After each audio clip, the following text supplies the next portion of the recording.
നമസ്കാരം.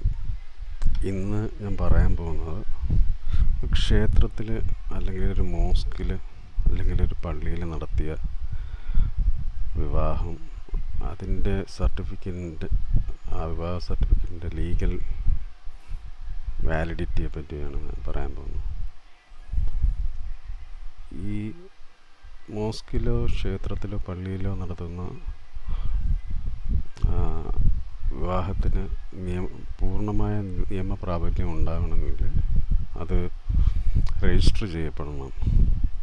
രജിസ്റ്റർ ചെയ്തില്ല എങ്കിൽ അതിന് പൂർണ്ണമായ ലീഗൽ വാലിഡിറ്റി ഉണ്ടാവില്ല.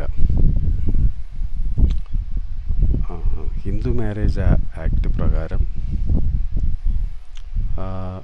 ക്ഷേത്രത്തിൽ നടക്കുന്ന വിവാഹങ്ങൾ 30 ദിവസത്തിനകം രജിസ്റ്റർ ചെയ്യണമെന്നാണ്.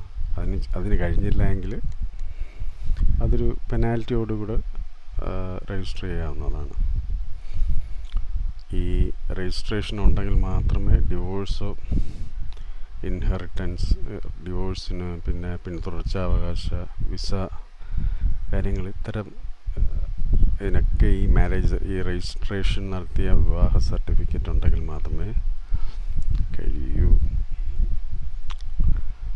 അതായത് പിന്നെ സ്പെഷ്യൽ മാരേജ് ആക്ട് പ്രകാരം നടത്തുന്ന വിവാഹങ്ങൾ, അതായത് ഇൻ്റർഫെയ്ത്ത്, അതായത് മിശ്ര വിവാഹം പോലെ പല മതക്കാർ തമ്മിൽ നടത്തുന്ന വിവാഹങ്ങൾ, അതിന് 30 ദിവസത്തെ നോട്ടീസോടുകൂടെ നടത്തപ്പെടേണ്ടതാണ്. ക്രിസ്ത്യൻ മാരേജ് ആക്ട് പ്രകാരം നടത്തപ്പെടുന്ന വിവാഹങ്ങൾ രജിസ്റ്റർ ചെയ്യപ്പെടേണ്ടതാണ്. എന്നാൽ മാത്രമേ അതിന് വാലിഡിറ്റി ലഭിക്കുകയുള്ളൂ. അത് സാധാരണ പ്രീസ്റ്റ് തന്നെ റെക്കോർഡുകൾ രജിസ്ട്രേഷൻ സബ്മിറ്റ് ചെയ്യാറാണ് പതിവ്. പിന്നെ മുസ്ലിം പേഴ്സണൽ ലോ ഷെറിയത്ത് അനുസരിച്ച് നിക്കാഹ്നാമ അത് ബ്രൈഡും ഗ്രൂമും വിറ്റ്നസ്സും സൈൻ ചെയ്യുന്ന നിക്കാഹ്നാമ ലീഗലി ബൈൻഡിങ് ആണ്. അൺരജിസ്റ്റേർഡ് ആയിട്ടുള്ള നിക്കാഹിന് നിയമപ്രാബല്യമുണ്ട്. നിയമപരമായ തർക്കങ്ങളിൽ അത് വാലിഡാണ്. ഡിവോഴ്സിനും മെയിൻ്റനൻസിനും ഇൻഹെറിറ്റൻസിനും ഈ നിക്കാഹ്നാമയ്ക്ക് നിയമപ്രാബല്യമുണ്ട്. പക്ഷേ എല്ലാ സ്റ്റേറ്റിലും ഇല്ല. UP, കർണാടക, ജമ്മു കാശ്മീർ തുടങ്ങിയ സ്റ്റേറ്റിൽ കമ്പൽസറി രജിസ്ട്രേഷൻ നടത്തിയാൽ മാത്രമേ നിക്കാഹ്നാമയ്ക്ക് നിയമപ്രാബല്യം ലഭിക്കുകയുള്ളൂ.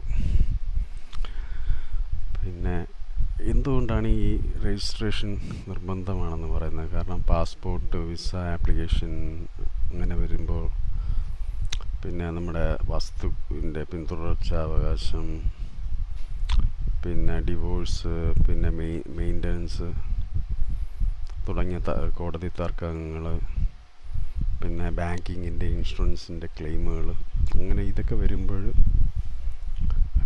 ഇത് മതപരമായ സർട്ടിഫിക്കറ്റ് മാത്രം പോരാ, അത് നിയമപരമായ രജിസ്ട്രേഷൻ സർട്ടിഫിക്കറ്റ് ഹാജരാക്കേണ്ടതാണ്. അതിന് മാത്രമേ നിയമപ്രാബല്യമുള്ളൂ.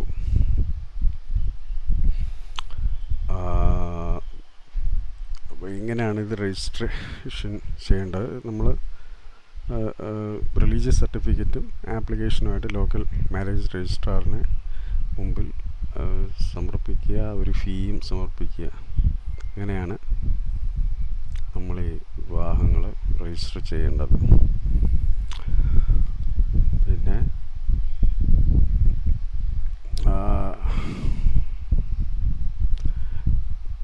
ഇതിൻ്റെ എക്സെപ്ഷൻസ് ആൻഡ് റിസ്ക്, അതായത് മുസ്ലിം നിക്കാഹ്